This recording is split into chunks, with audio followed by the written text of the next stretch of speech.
Sa patuloy na advokasya ng makataong serbisyo at malasakit sa kapwa, matagumpay na sa katuparan ng Regional Mobile Force Battalion 2 sa pamumuno ni Police Colonel Victor P. Pagulayan ang isang malawakang medical mission at outreach program sa Barangay Agaman Sur, Baggao, Cagayan noong ika-26 ng Setyembre taong kasalukuyan.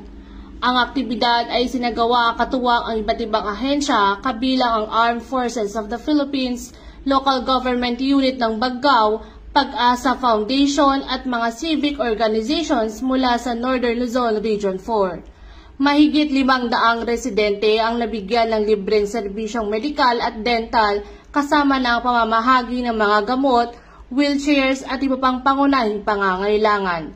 Tampok din ang feeding program at pamimigay ng food packs na pinangunahan ni Ginoong Florante Bailon. Hindi rin nakalimutang bigyang pansin ang edukasyon dahil libo-libong libro ang pinamigay ng RMFB2 sa mga estudyante ng barangay. Patunay ng malasakit sa kinabukasan ng kabataang Pilipino.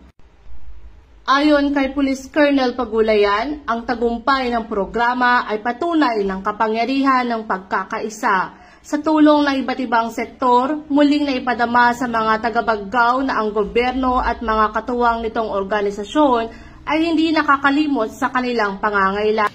Mula dito sa Lambak ng Cagayan, ako ang iyong PNN correspondent, Patrolwoman Janet Balad, alagad ng batas, taga-taguyod ng Balitang Pulis.